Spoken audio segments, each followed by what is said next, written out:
নমস্কার বন্ধুরা, শিপ্রা ব্লগে স্বাগত জানিয়ে শুরু করছি আজকের এই ভিডিওটা। তো তোমরা যে যেখানেই আছো, কাছে কিংবা দূরে, আশা করছি সকলেই ভালো আছো।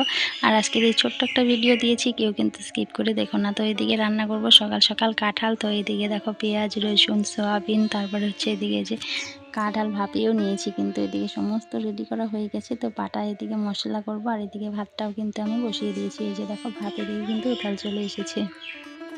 আর সকাল সকালে আজকে কাঁঠাল রান্না করবো। আর গাছ থেকে পেরেই কিন্তু কাঁঠালটা আমি এদিকে রেডি করে নিয়েছি। আর তোমাদের সাথে না সেই গাছ থেকে পাড়া তো আর শেয়ার করা হয়নি।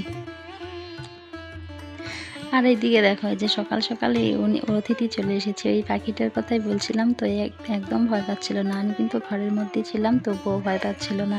তো এই যে দেখো ও ঘরের মধ্যে চলে এসেছে। আর এগুলো বাড়িতেই থাকে, তো আশেপাশে মানে বাসা, তো একদম ভয় পায় না, সবসময় মানে আসতেই থাকে।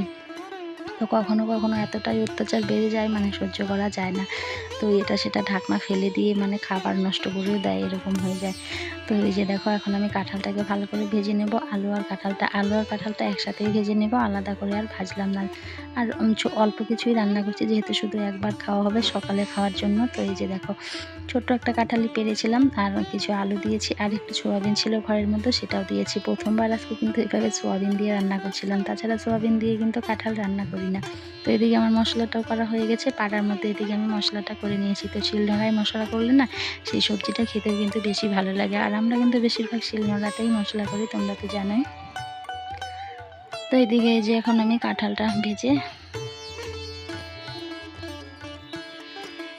ভাজা হয়ে গেছে। এখন এই যে সমস্ত যা যা মশলা ছিল সেগুলোই কিন্তু আমি এই যে দিয়ে দিলাম, ভালো করে কষিয়ে তারপরে রান্নাটা সেরে নেব। আর তোমরা সবাই জানো কাঁঠাল রান্না করতে শুধু তোমাদের সাথে যে একটু শেয়ার করতে হয়, মানে সেটাই তোমাদের সাথে শেয়ার করলাম। তো এই যে দেখো, আমি এদিকে ভেজে নিচ্ছি। আর আজকে শুকনো লঙ্কা দিয়ে কাঁঠাল তরকারিটা রান্না করবো, কারণ আমরা তো বাড়িতে বেশিরভাগ কাঁচা লঙ্কা দিয়েই সবজি খাই। তো আজকে ভাবছি না, শুকনো লঙ্কা দিয়ে লাল লাল ঝাল ঝাল করে কাঁঠাল তরকারি রান্না করবো। আর কয়েকদিন থেকে না আমার ভীষণ না কাঁঠাল খেতে ইচ্ছে করছিল, কেন জানি না। তো ভাবলাম আজকে সকালেই কাঁঠালটা রান্না করি।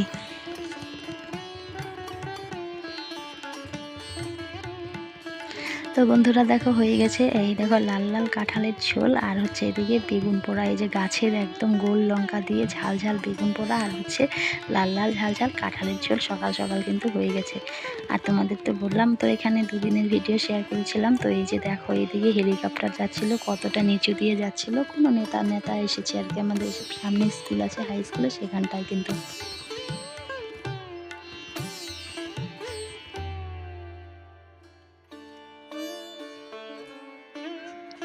তারপর এটা হচ্ছে পরের দিন সকালবেলা। তো এই যে দেখো, সমস্ত কাজকর্ম হয়ে গেছে সকাল সকাল। তো এখন আমি পুজোর ঘরে চলে এসেছি, পুজোর সমস্ত মুছে নিয়ে কাপড় টাপড় সমস্ত এগুলো আজকে পাল্টে দিয়েছি। তো যে ধোয়া মানে আসনটা পেতে দিয়েছি, আর এদিকে গাছ থেকে ফুল টুল সমস্ত তুলে ঠাকুর মোছা সমস্ত হয়ে গেছে। শুধু এখন আমি পুজোটা দিয়ে নেব। বাসন টাসন সমস্তই ধুয়ে নিয়ে এসেছি। আর কতগুলো ফুল হয়েছে দেখো, ভীষণ ভালো লাগছে, কিন্তু গাছ থেকে তুলে নিয়ে এসেছি টাটকা টাটকা ফুল। ভীষণ ভালো লাগে অনেক ফুল দিয়ে পুজো দিতে। তো এদিকে আমার পুজো দেওয়া হয়ে গেছে।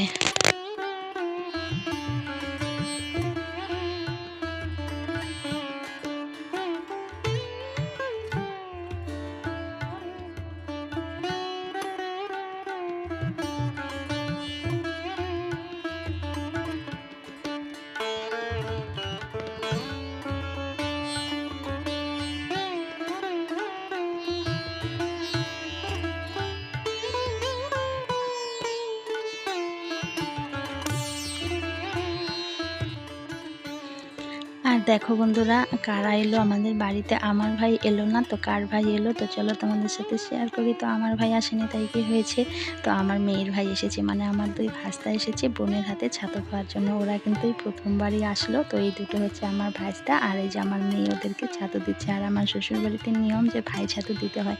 তো আমার ভাই আসেনি, তো বলেছে প্রতিবারে, মানে প্রতিবার বলতে কি আসে না, ওরা মানে প্রথমবার এসেছিলো আমার বিয়ের পরে, তারপরে আর আসেনি, যার যার সংসার নিয়ে এসে ব্যস্ত থাকে, তো না আসলে কিছু করার নেই। তো ওরা এসেছে যে বোনের হাতে ছাতু খাওয়ার জন্য। আর ওইদিকে আমার শাশুড়ি বসিয়ে বসিয়ে দেখিয়ে দিচ্ছিল কীভাবে ভাইদের হাতে ছাতু দিতে হয়। তো ওইদিকে আমি সমস্ত কিছু রেডি করে দিয়েছিলাম। তো এই দুটো হচ্ছে আমার ভাস্তা, এই পাশেরটা বড় ভাস্তা, আর এটা হচ্ছে ছোটো ভাস্তা। আর আমার মেয়ে ওদেরকেই কিন্তু এই যে দেখো ছাতু দিচ্ছিল হাতের মধ্যে। তো আমার কিন্তু বেশ ভালো লেগেছে। তো আমার ভাই আসেনি, কি হয়েছে, আমার মেয়ের ভাই তো এসেছিলো।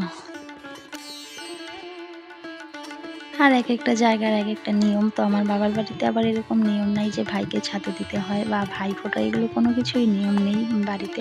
তো এই আমার শ্বশুর বাড়িতে আবার এই যে ভাইকে ছাতু দেওয়া, এটা কিন্তু নিয়ম আছে। আমার শাশুড়ি মা যে বয়স হয়ে গেছে এখনও কিন্তু, যে ভাইরা তো পাশেই আছে, পাশেই থাকে, তো ভাইরা আসে, কিন্তু আমার শাশুড়ি মা কিন্তু এখনও কিন্তু ছাতু দেয়। তো এই যে ছাতু সংক্রান্ত একটা মানে সবার মধ্যেই আছে, যার যার মানে একটা নিয়ম আলাদা আলাদা কিন্তু থাকে। তো যার যার নিয়ম অনুযায়ী কিন্তু এগুলো পালন করতে হয়। তো এই যে দেখো ২ ভাইকেও কিন্তু এদিকে ছাতু দিয়ে দিল। আর বাড়িতেও তো ভাই আছে, বাড়িতে ভাই বলতে আমার ভাসুরের ছেলে আছে, ওকেই কিন্তু সকালেই দিয়ে দিচ্ছে। ওরা যেহেতু দূর থেকে এসেছে, ওদের আসতে আসতে সেই ১২টার মতো বেজেছিল।